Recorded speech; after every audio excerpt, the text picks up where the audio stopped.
Welcome back to Downloadable Content. We are SJ. And Alex Herschel. Today, we're going to talk about Tales of Arise. Let's get right into it. Herschel, Herschel, Herschel.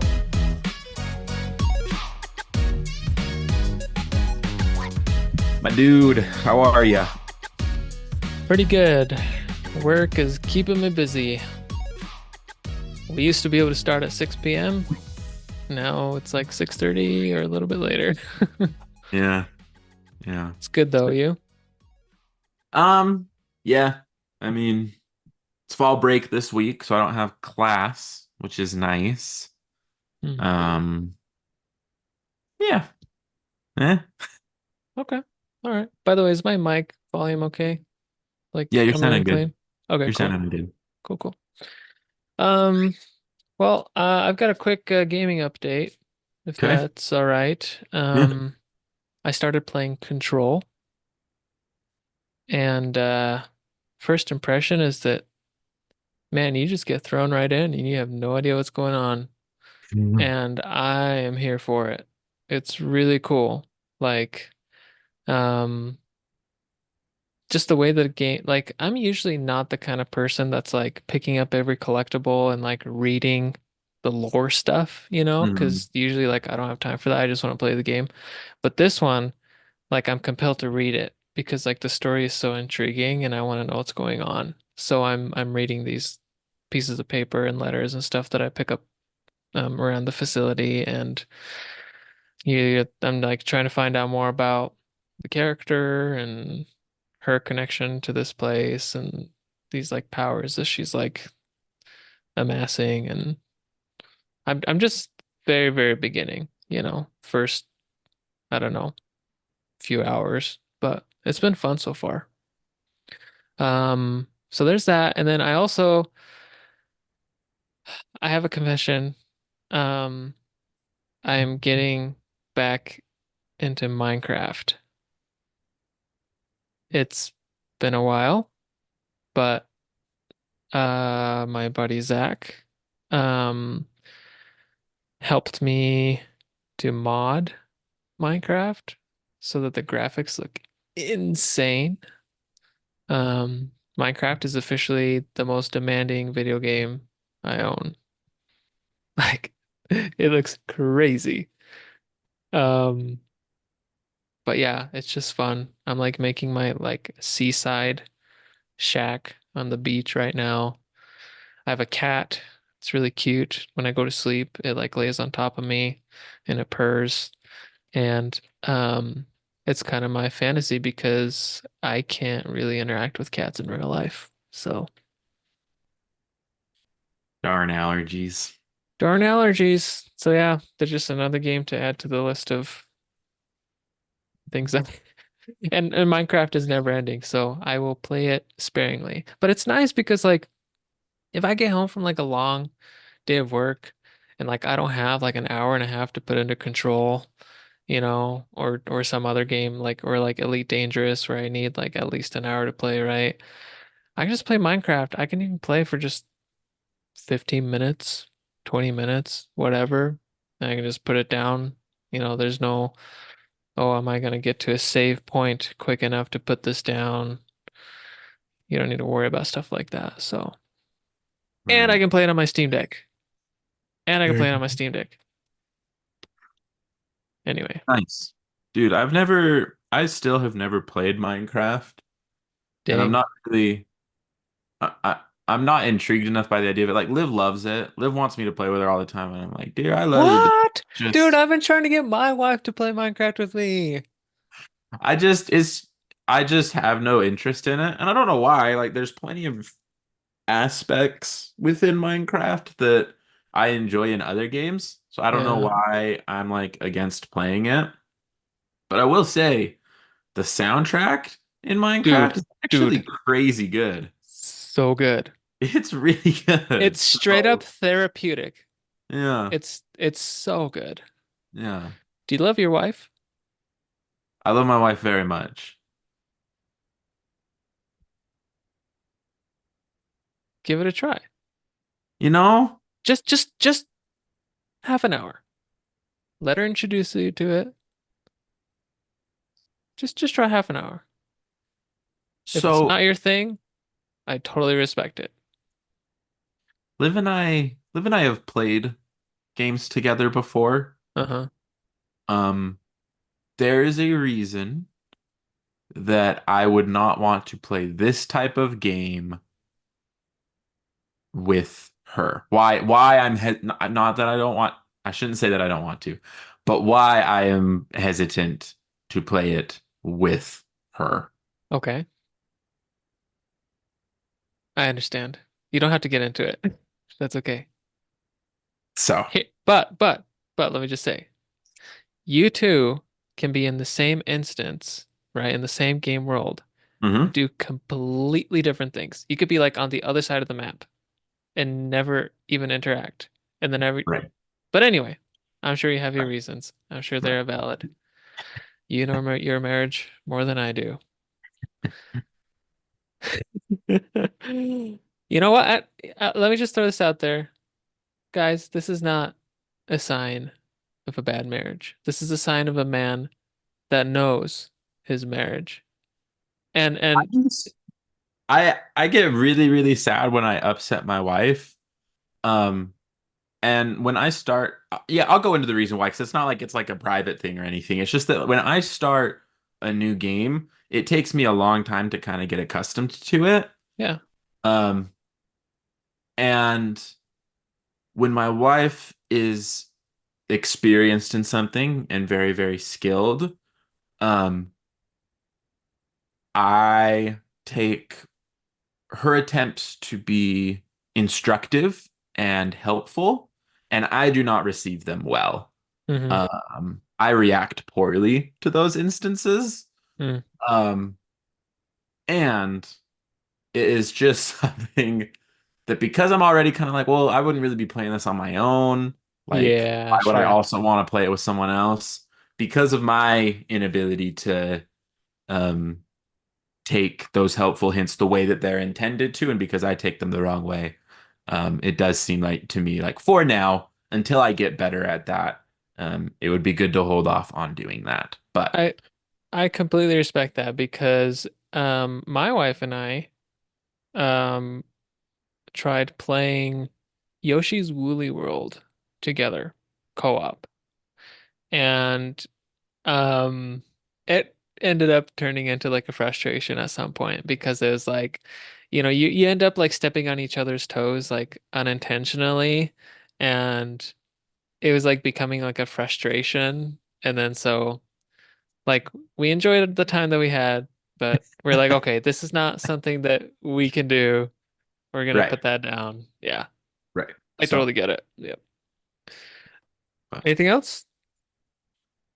um, what is the last game that I played? Um,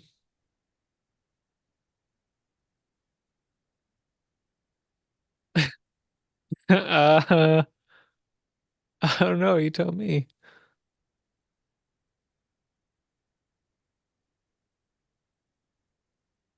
Was the last one when I gave up on Horizon Zero Dawn? Is that really the last game that I've played? Kingdom Hearts. Okay. No, yeah. So Got it? I was playing through Kingdom Hearts. I can't remember. Yeah. Um, anyway, with that, two things. Tomorrow, um, I will be receiving my copy of the Uncharted series on PlayStation. Oh, So I will be starting that, or I okay. might not start that because, as I have mentioned in the Discord, the potential game of the year is coming out in a couple days. So a week from now, I Uh-oh. will have at least started a new game. I will have started Neva, and I am so incredibly excited because it seems to be everything that I loved about Greece and taking the only part of that game that was lacking, which was unfortunately that the gameplay was just very simplistic, Mm-hmm. works for the game that they tried to make. But when you take that incredible art style, the incredible music, the emotional story, and then you improve upon your gameplay and make it just a bit more complex and cohesive. That creates a very exciting recipe for me, and I am very, very excited to play it and try it out. And I do not care what the cost on that game is. I will be buying it day one. Um, because frankly, the fact that you can buy Grease for $1.50 on Steam right now, like Yep. I actively would not recommend that to someone because I know that game is worth more than that. I think I paid $10 for it, and I was still like, afterwards, I was like, man, kind of wish I had spent more money on this because I really feel like they deserve more for what they gave me. Um, So wait for the sale to end. Pay as right. much money as possible to the developers. Buy it on multiple platforms. Like legitimately, like I'm not kidding. If you're not gonna buy it unless it's $1.50, then of course go ahead and buy it and play it. But it is worth significantly more than that. But yeah, that's my gaming update for right now. Awesome, man. That's a good update. Yeah. That's good. Well, we've got an audience question. Hmm. Um, hello, if unless you've been living under a rock, everybody knows Echoes of Wisdom dropped.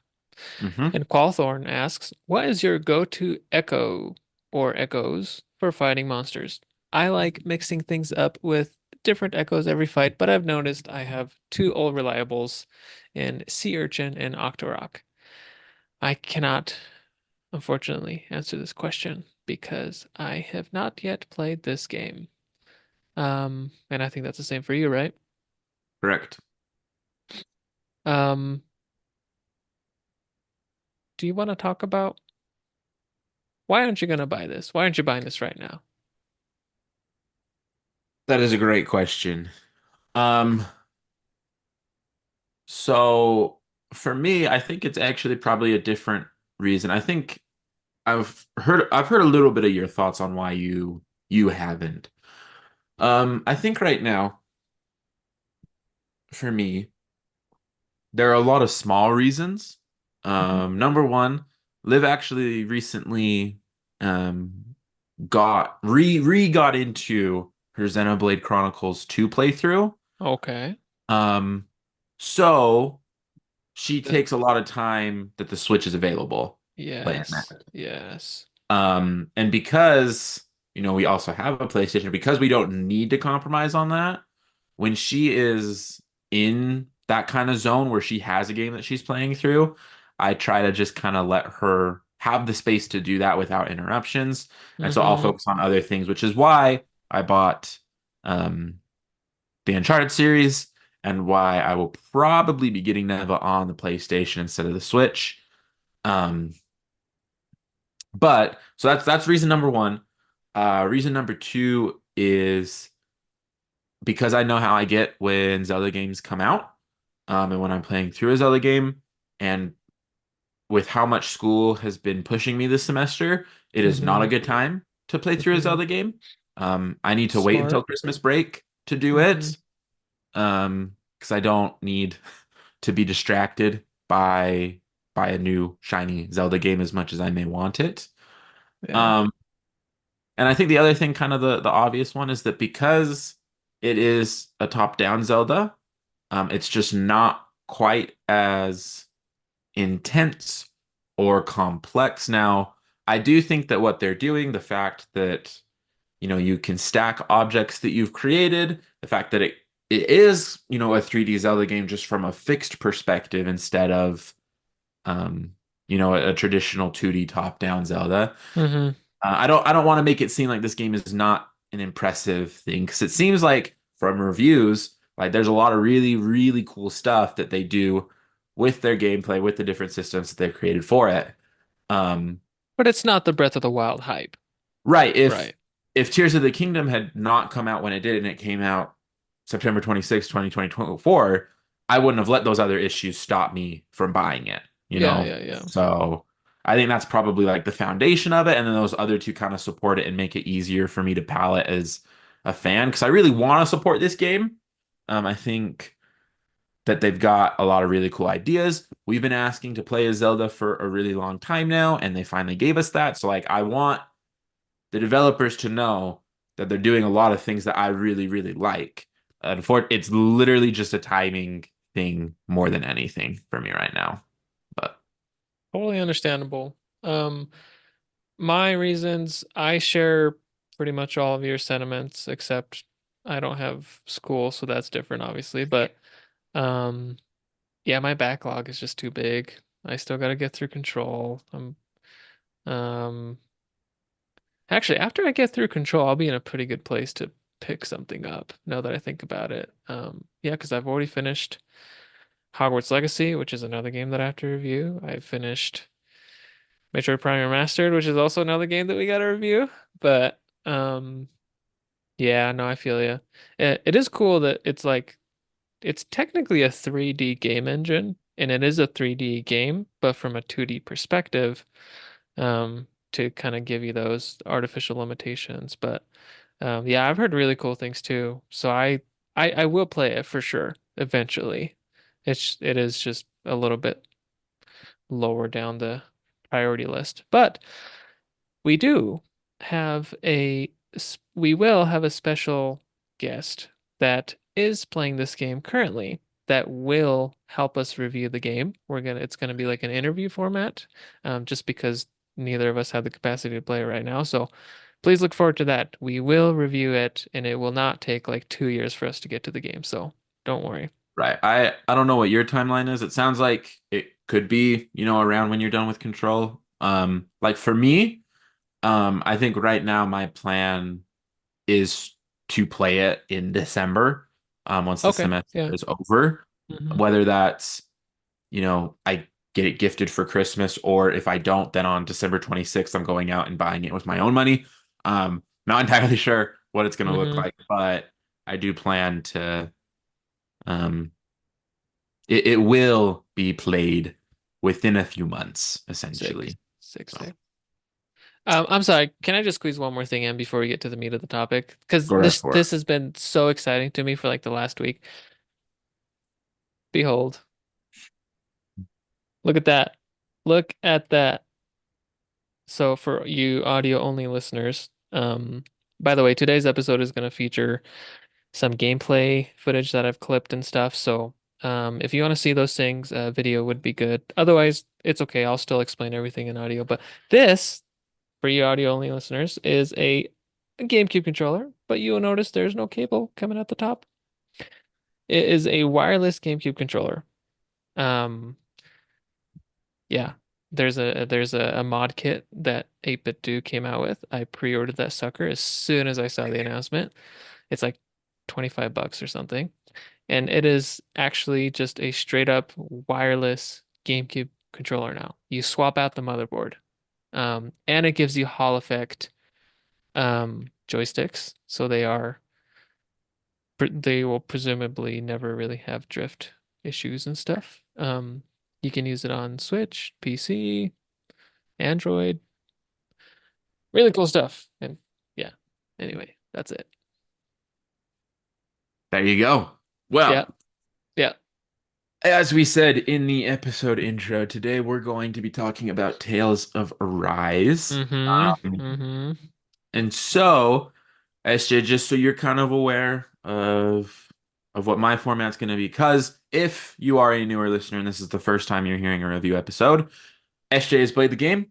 I have not. So I'm going to be coming to SJ with questions on some of the core aspects of a video game, what's most important to me. There will be kind of a basic question to get us into the overall topic of whether it's gameplay or the story, something like that. And then there will be, I do have planned, at least planned, Okay. another kind of deeper question within that topic that specifically relates to my interests, in an attempt to see if this is a game that is worth purchasing for myself. So there will be at least two questions for all the core parts of a game. And then, of course, if you say something and I want to know more about it, I will, of course, not hold back on those questions. We'll end with a little time for you to share anything else that we may not have covered. but that'll kind of be our format for today, and we'll just kind of go from there. So, before I get started with my questions, do Hmm. you have any opening statements or anything else that you'd like to share right off the bat to get us started? Yes, there is. I think this game, so Tales of Arise came out, it was released in 2021. Um September 10th, 2021. Yes. I think this is one of the most underrated action RPGs of all time. I shouldn't say of all time because it's not like I played every single one, but at least on like current gen, um, because it came out on, let me just double check and make sure I know which console it came out on. It came out on PC, PS4, PS5, Xbox. Okay, so all the current stuff plus PS4 basically. Um, it's really good. It's really good. And uh yeah, I hopefully during this review today I can explain to you why I think it's so good. Odds are because I think it's really good, Alex is probably gonna hate it, but we'll see. Yeah, pretty much. Okay, let's start with gameplay. Of course, why don't you run us through kind of what, you know, the main aspects of gameplay are as an action RPG, that is such a broad topic because of how much you can do within that genre. So Hmm. within this game specifically, give us kind of a rundown of the combat and what it kind of looks like. Not, I guess not just combat, but gameplay in general, including combat versus what else you're doing.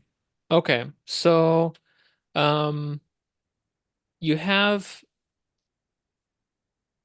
well, I'll explain the combat first. I think that'll be easiest. I won't go into like interaction with the world and stuff until a little bit later. Um, there are a lot of battles in this game. Like the main draw of the game, I think, maybe not the main actually, but one of the main draws is going to be the gameplay, the combat. Um, the way it works is when you enter into a battle, it's kind of like Final Fantasy-ish in like when you see like enemies out in the open world and you approach them, it like it takes like a split second and it transitions into like a battle arena and there's like a border, you can't exit the edges of the arena and you're fighting the enemies that you saw in the overworld within that arena. Um, and sometimes like uh even if you saw actually now that I think about it, um yeah, if you see like two enemies in the wild and you enter a battle with them, I'm pretty sure, unless I'm misremembering, it's always going to be like the two enemies. So like, and there's no like loading screen, right? It's like technically it loads in the battle, but it's like instantaneous. Um, and one of the cool things is although you're limited to this arena, if you try to like one of the ways that you can like leave the battle if you determine that the enemy is just too strong, which will happen from time to time. You just run away and run toward the wall of the arena, and then you'll like exit the battle or try to run away, basically. Um, but the basic combat, it's really interesting. The right bumper is your main attack button, which took me like a little bit to get used to. Because usually that's like a projectile or like a different function, right? Um, and then you have um three of your face buttons they're mapped to like special attacks or abilities that your character learns. And um so like some ability might cost like 1 point. Some abilities might cost two or three. And then you have like these little points that you start out with at the beginning of the battle. Let's just say you start with three, and I think that's what it is at the beginning of the game. Um if you use an ability that costs two, then you do that action in game, and all this is real time, by the way. There's no turn-based anything like that. Um, and then you deplete those 2 points. But then as time goes on and as you take damage and as you dish out damage, those things like fill back up. And the longer you're able to keep a combo string going, the more damage you do. And the quicker that gauge refills.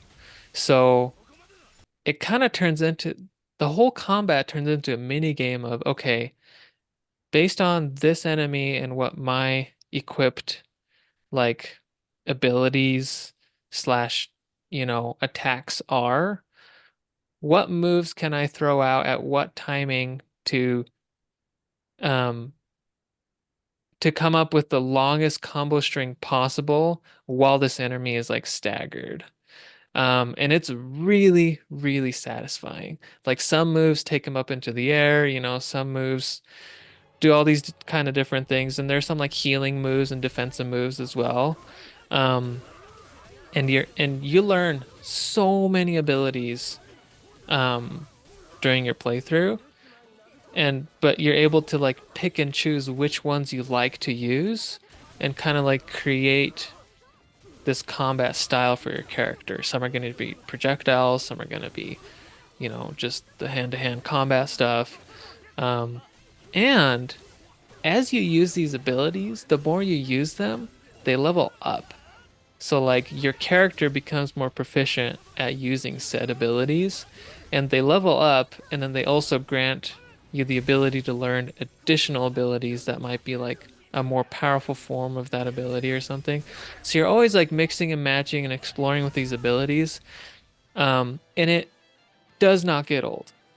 Like I was so blown away at how they did this. And the way that they introduced the combat is so well done. Um, they, you start out and it's pretty simple. And the game, sometimes games give you like the on-screen tutorial, like, hey, here's how this works. This is what you want to do and stuff. And it does that, but it doesn't dump it all on you at once like some RPGs do. It's like, you enter your very first battle and it teaches you, hey, this is the basic attack. You can also do this, have at it. And then you have the resources you need to defeat those enemies. But as you go on and you face stronger enemies, additional gameplay mechanics are introduced. Like, and this continues for quite a while that you're getting taught new gameplay mechanics and combat from the game. And but by the time you learn a new one, you've already mastered the one you were taught prior. So it's never overwhelming. And I just really, really like how they did it. It's very engaging. It's very creative. Um, and maybe I'll talk about this a little bit later, but um, so that's for context, right? So like you have your main character, you have all these different ways of using that character, but that's just the main character. Like your party grows as you play through the game, and you can choose to main a different character in battle. And different characters have completely different play styles. And I didn't get all into this because I was really enjoying the game, and I was like, man, I kind of need to finish this. But like, if I really wanted to indulge in this game, like I might replay the game and play as like, so there's two main characters, Alphen and Shion, the boy and the girl. I played as the boy, the guy, like pretty much the whole time. I toyed around with the others a little bit, but like I could play through this game as Shion instead for the next playthrough and have like a completely different experience in terms of gameplay. Um, yeah, does that help? I don't know if you have any questions based on what I said. No, I mean just to comment, proficiency based level up should be the standard. Um, I think it adds so much to an experience because like like if you think about it, like if you forget item upgrades for a second, right? Say that you know you start an adventure and you go out and you have to fight some enemies and stuff, and then you come back, at the end of your adventure, even if you haven't upgraded your weapons, you should have enough experience that like going back and fighting in the exact same scenario, it should be easier for you because you've grown. And I feel like for proficiency based leveling up of attacks, that kind of stuff, Mm-hmm. just creates that feeling within you Yeah. where it feels organic and natural. And so I love when that's in games. That sounds really cool that it's in here, because I do think that that should just be an industry standard overall. Now, for me, a big thing is when a game has these really, really cool combat systems like Final Fantasy VII Remake. Um, the combat shines so much that when you're not in combat, sometimes the game can kind of suffer as a whole. Whereas Uh-huh. other games like, you know, 3D Mario games or 3D Zelda games have enough going on and are still enjoyable outside of combat as well. Between those kind of two options, where do you feel this game falls in where it's just kind of, this is fine, this is cool, maybe I'm invested in the story, but I'm really just hoping to get to the next combat encounter? Or does it have enough going for it where even outside of combat, it still is fun to play? Let me answer that question right after we take a quick break. And then we'll be right back. A few moments later. All right, we're back. So let me answer your question. Yeah, does the game suffer from too much downtime outside of the combat is just the question, right? Hmm. Um, for me, for the most part, I think it handles it very well. So the the cutscenes, and there are a good amount of cutscenes, they're really, really well animated. I did not expect this quality of animation, honestly. And part of that was because I'm not familiar with like the Tales games at all. So maybe this is like the norm. I don't know. But I was blown away by the animation quality. And also, um, there's a lot of conversations that take place between characters as as your party grows and you're bonding with new characters and um you're trying to get to know each other better and overcome your differences and um like a lot of the topics that they discuss are really, really interesting. Like for example, it tackles like racial prejudice and and like oppression and slavery and like a lot of different topics that you wouldn't really expect from a game like this. Um, and the conversations that the characters have are like pretty in depth and it's intriguing. And the way that they deliver it is also really good because not all of them are like, fully animated cutscenes with like different camera angles and stuff. But when it isn't that, what you have is, and I'll put this up for you video viewers, you have these kind of like it's really difficult to explain, like slides that come in. So like you start a conversation with the character, and then the screen kind of like grays out a little bit, and then these like comic strip looking pages come onto the screen, and then you see the character who's still animated, by the way, um, say like, "Hey, what do you think this about this last battle that we had?" And then the other character, strip will come in from the side and be like, and it'll be a different camera angle, and then she'll say her part, and then so on and so forth. So it's like you're reading animated comic strips. Um, and I thought that was a much better way of delivering character to character dialogue that is voice act all of that is voice acted, by the way. There is a ton of voice acting in this game. Um, and it's much more interesting than watching two characters side by side or just the over the shoulder, perspective that you get a lot, and then just watching their mouths move. It's um it's a really good way to do it. Now there are some times when like some of the conversations were like, a little silly or it's like, okay, we're beating a dead horse here, like let's move on. We don't need to talk about this anymore. There were a couple times when I felt that way, but um if you get the point of what they're talking about and you want to skip it, you can just skip it too. So it's really not an issue. Um, so to answer your question, I think they handle it really well. Okay. There you go. Okay. Cool. Now, you brought up a little bit about the themes that the game kind of tackles, some of the things that the characters go through, the things that they'll just kind of discuss in between these combat encounters. So let's move a little bit into the story. And if you were to give us kind of a quick overview of how the game starts, what kind of brings these characters together, and then what propels the story forward, give us a little bit of insight to that. Um, okay, so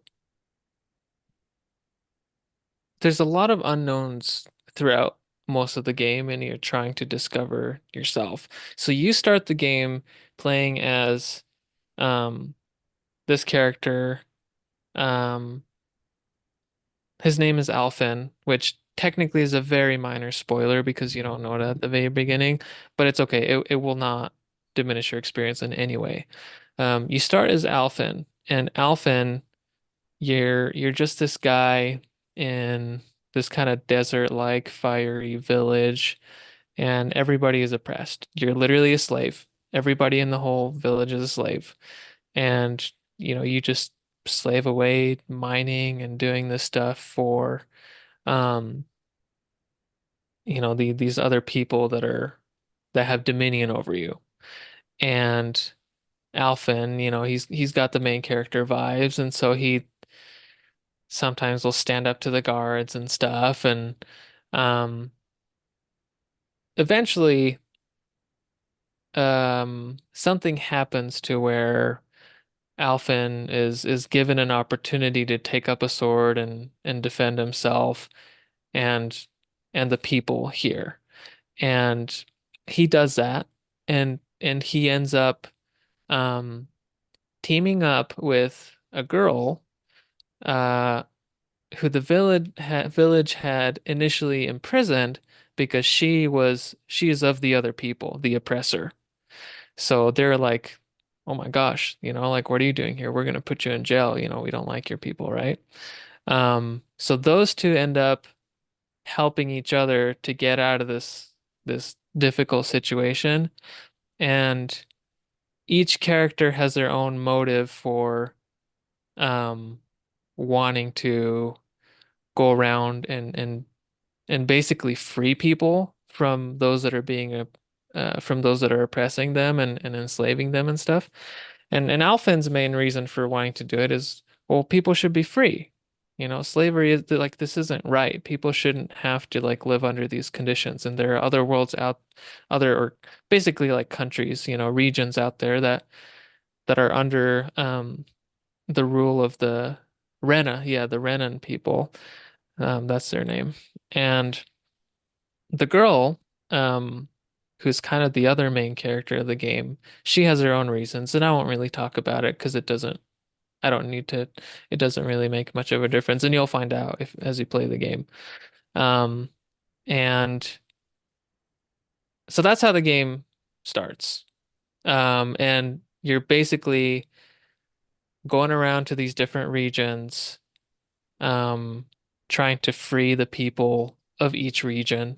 And you learn as you do that, your party grows obviously, but you also learn more about the Renan people and different kinds of Renan people, and then the different kinds of um uh in I played it in Jap with Japanese voiceover, so I don't know how it's pronounced in English, but the Dana people, those are the people that are oppressed, and you find out a lot of different aspects of those of both people, and um, so you're on a quest to free people, basically. You're on a freedom quest. Okay. All right. Now, this next question, um, right now, it is very, very popular for video games to get adaptations, whether that's movie, TV shows.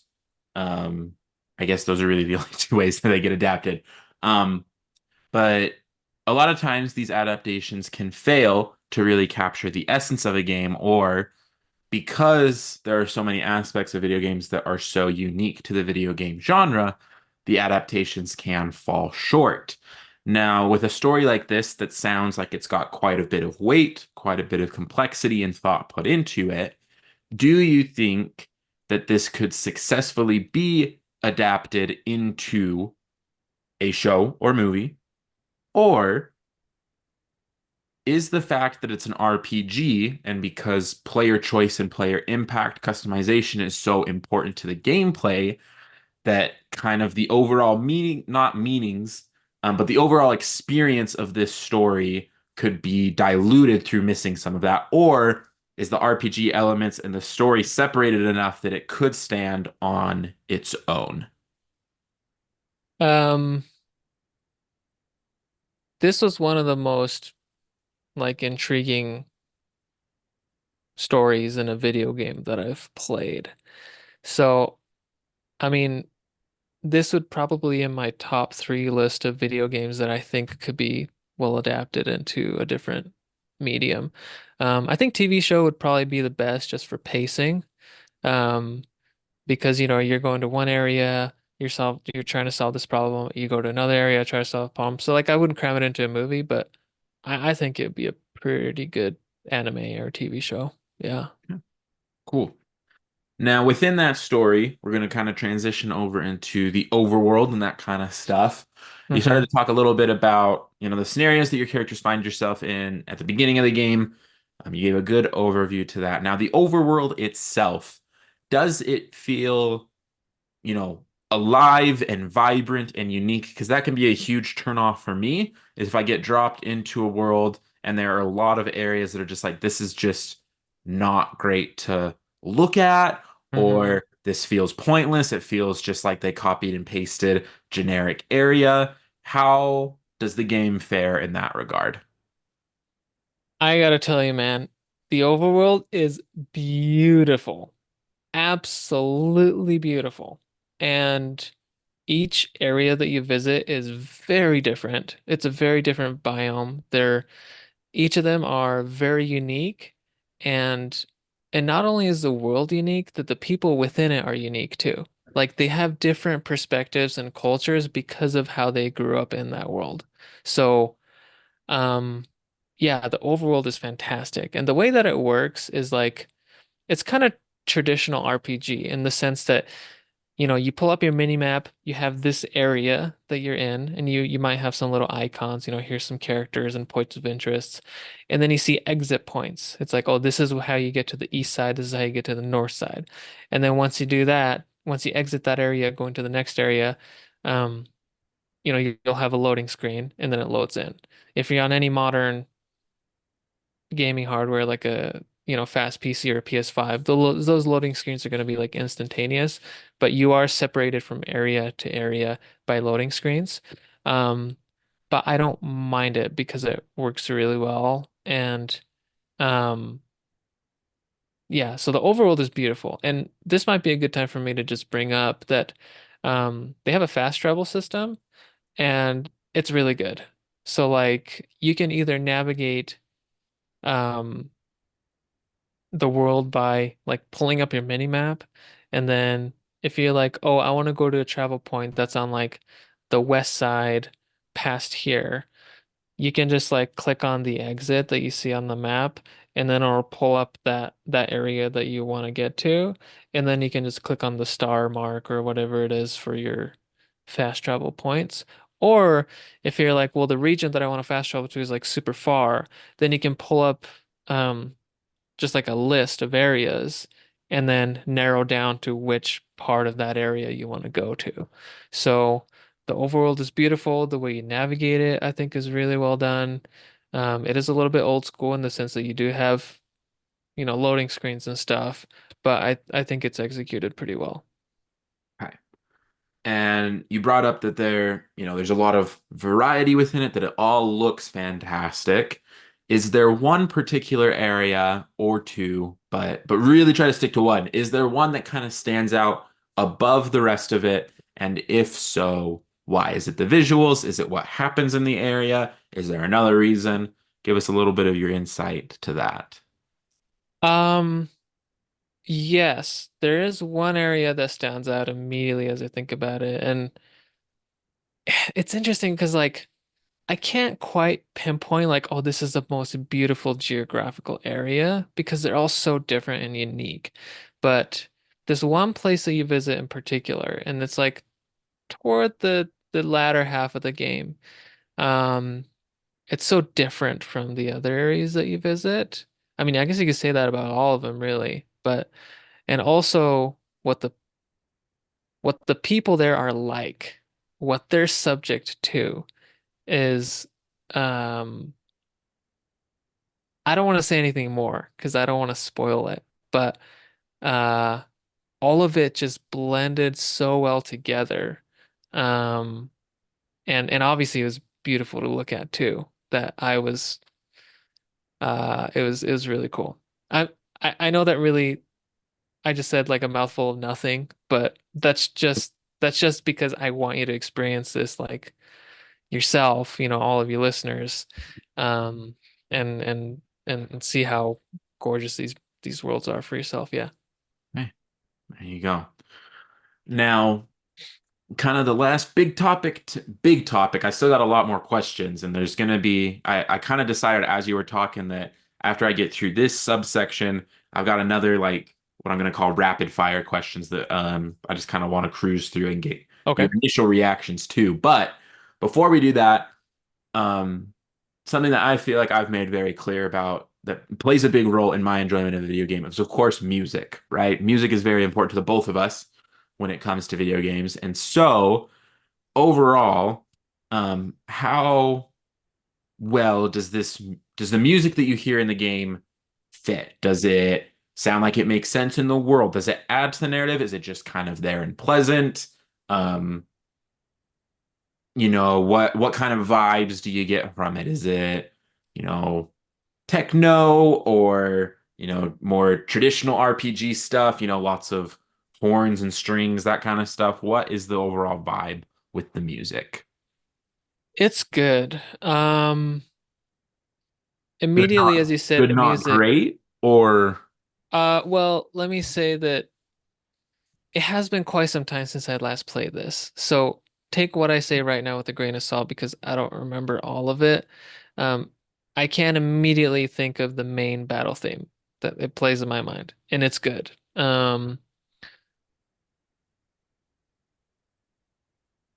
Oh man, I wish I could get a better answer to that. Give you a better answer for that. But what I do remember is enjoying the music, and I don't think it may not be quite like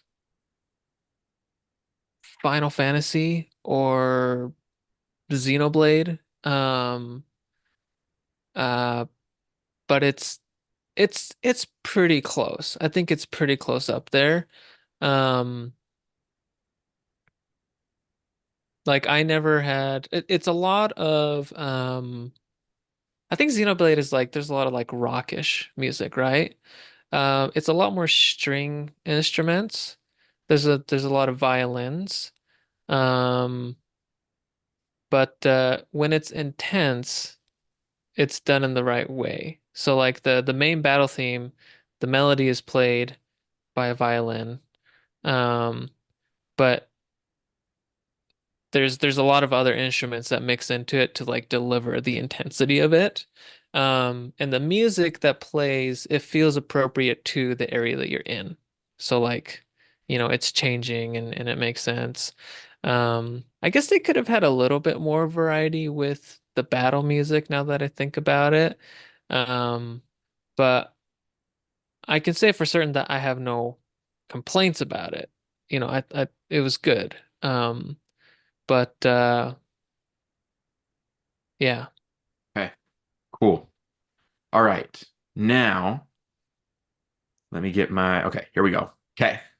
Now, of the four main topics that we've talked about, right? Between music, story, overworld slash, just world in general, um, and gameplay. Which of those four do you think is this game's strongest aspect? Hmm. For me personally, it will always be gameplay, but that's just because that's my top priority above everything else. I think for the general audience, which aspects should you be expecting something interesting out of to buy this game? I would say it's really hard for me to decide between story, gameplay, and the world. Okay. Um, yeah. Okay. Cool. Cool. And then if you were to say what the game's most unique feature is, or the thing that will stand out with you, stay with you for the longest, even now after you've played it, like what's the first thing that comes to mind, and like a very specific feature in the game, whether that's a story moment or one particular aspect of the combat or combo or something like that, like get really specific for me. What's the thing that's going to stand out the most to you a year from now about this game? Um,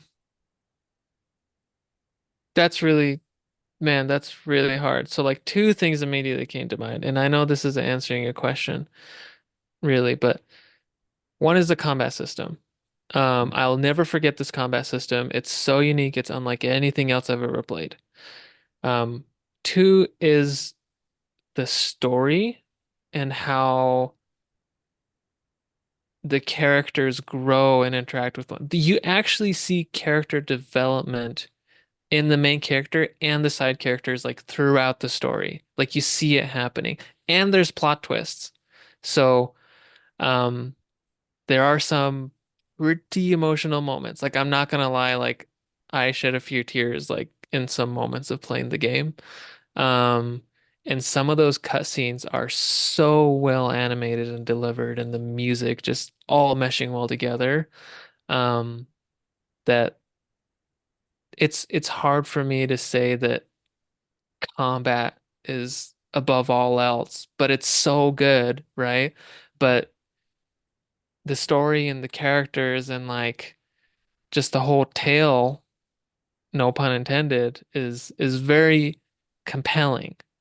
So those are kind of the two main pillars in my mind. And All right.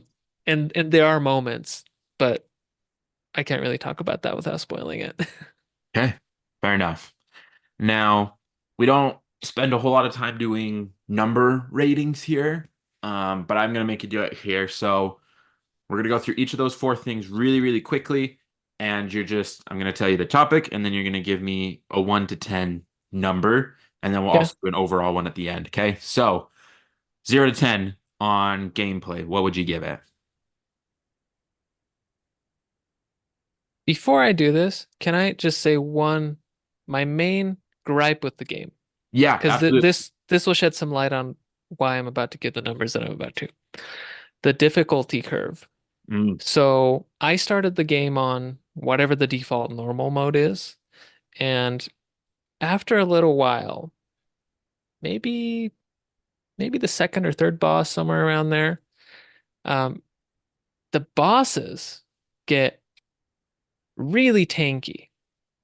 Um, and I should note that there's like side bosses that are optional that you can defeat. Some you have to like get stronger like hours down the road and then come back to. You just know you don't stand a chance.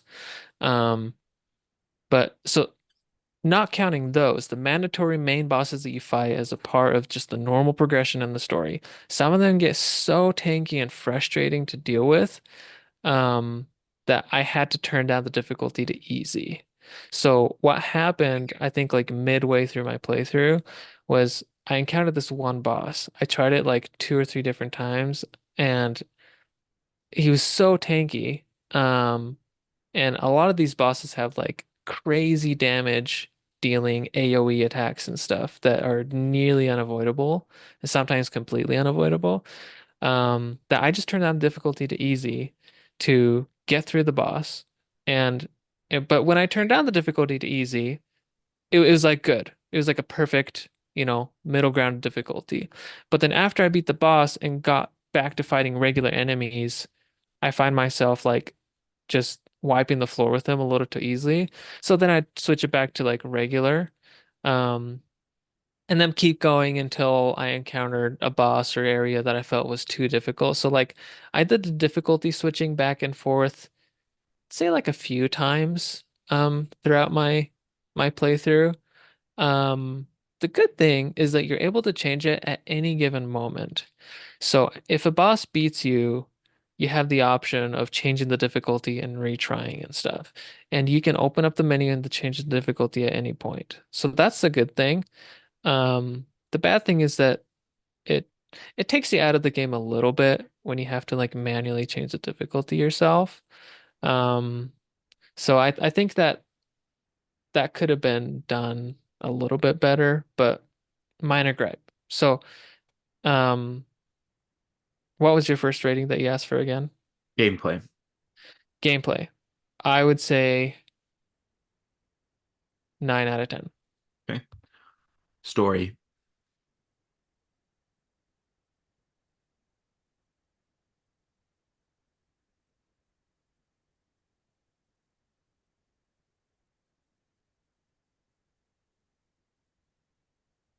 10 out of 10? What was that? 10? 10 out 10 of out 10. of 10. I don't, yeah. Okay. Overworld. 9 out of 10. Music. 8. And then overall.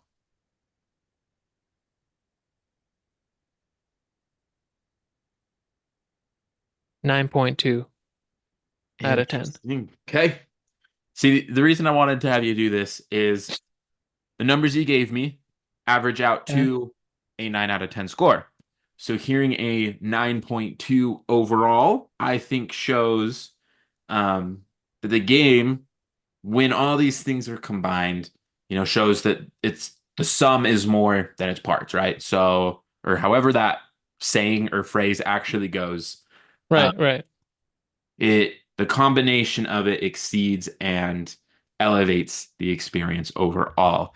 Now, how frequently would you recommend this to others? Do you think that it, is built for a certain demographic or a certain type of gamer, or do you think it's fairly approachable for the general gaming public? Um, if you like anime, I think you will like the storytelling style of this game. If you like RPGs, not the turn-based ones, but the action ones where you like to be actively involved in the combat. If Xenoblade 3 wasn't engaging enough for you and it was a little bit boring because you're sitting there waiting for him to throw out attacks, this is a good one for it. Um, it I think in terms of like anime style RPGs, if you know you don't like those kinds of games, you probably already know, and this may not be for you, but if you've played action RPGs and like that sort of game, like if you like Kingdom Hearts, I think you'd really enjoy this game. Um, I think this game is just from an objective standpoint a better game than Kingdom Hearts in a lot of different ways. Um, yeah, does that help? Yes. Now, how much did you pay for this game? I paid like 12 bucks for Okay. it. And how much would you pay for it if you knew, essentially, you knew what you were going to be doing, you knew the Hmm. experience you were going to have before you bought it? How much would you be willing to pay for it in comparison? I'd pay s- I'd pay 60. You pay full price. Okay. I'd pay full price. Yeah, easy. Dang. Yeah. There you go. It's Um, it's good, man. dang. Okay. Well, those are all my questions. Is there anything else that you want to share or say or, you know, Yeah. convince our listeners with? Um, so just some disclaimers. There is an in-game store. Like you're able to buy cosmetics if you want. Um, I never really visited it. It was never like yeah, it's not a necessity. And you also get a ton of cosmetics in game through like collecting stuff and just, doing all these side quests and challenges. So don't worry about it. But just so you know, that is there if you want it. It's an option, and options are good as long as they don't limit you. Um, there's a DLC as well. I haven't bought the DLC or haven't played it yet, just because I've been wanting to turn my attention toward like other games. Um, and let's see. I'm trying to think if there's aspects that I haven't covered in this. Um, there's a cooking mechanic. Um, and it works kind of like Zelda. They're buffs. Either it gives you like better luck for like enemy drops, or you might heal a certain amount um after a battle, or you might get whatever buffs in the next battle and whatnot.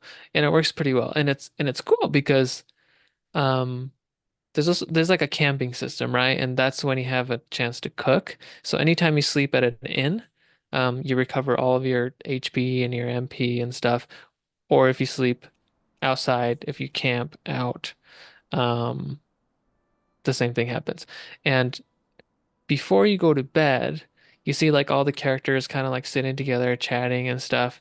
And you're able to cook, and you can choose.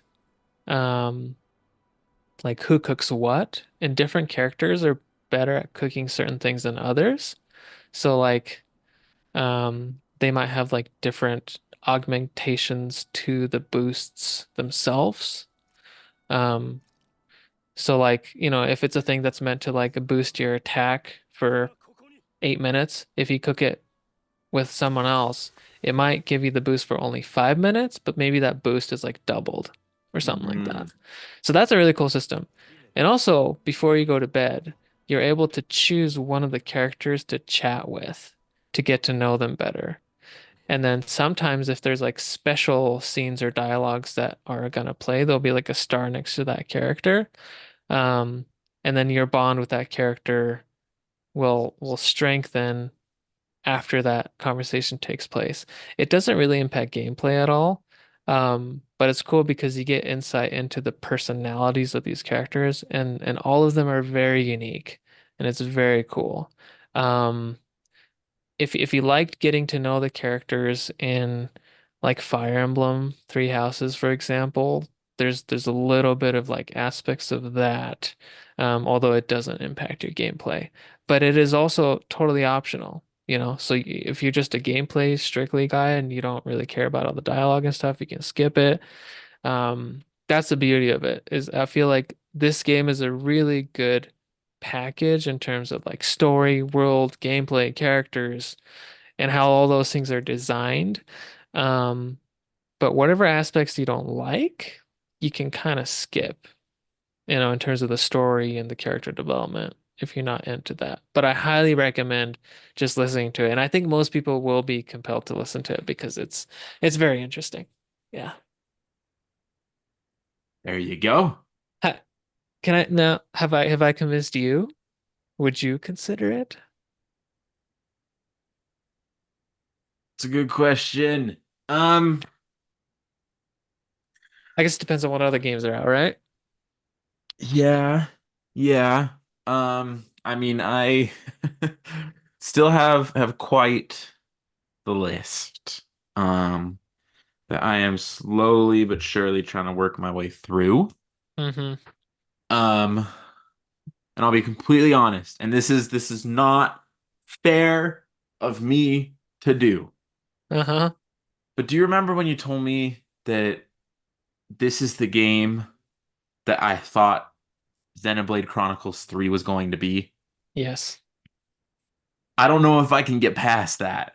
Because I have been burned to the core, and everything that you said should make me want to play this game.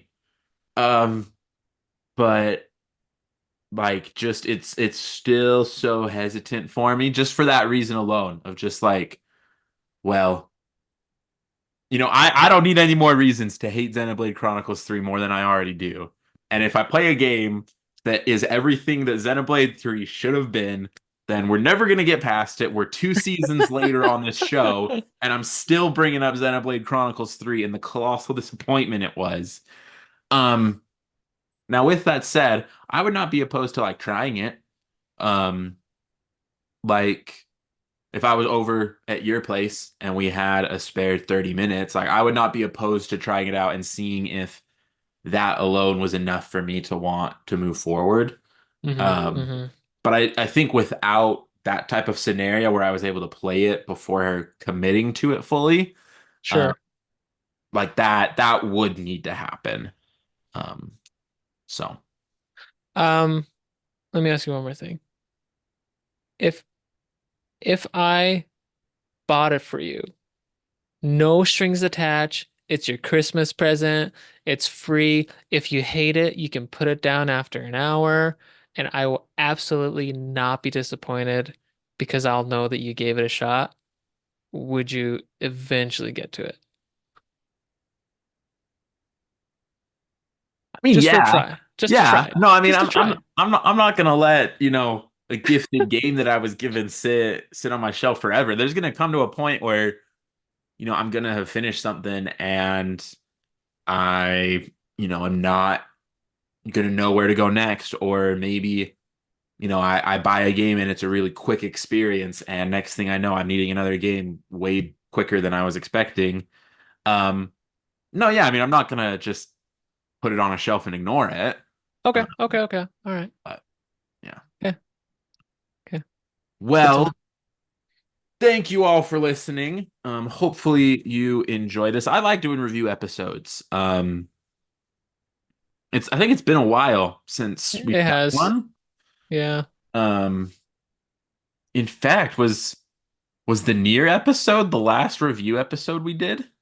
Oh my gosh. I think it was. Mm, I mean, we did the Red Dead Redemption 2 review, but that was for Patreon only. I'm pretty sure that was after Near because Oh, that you're was right. You're right. You're right. February of this year. Yeah. Even then, man, like almost eight months since the last time that we reviewed a That's game. a long time, and would we'll have more coming.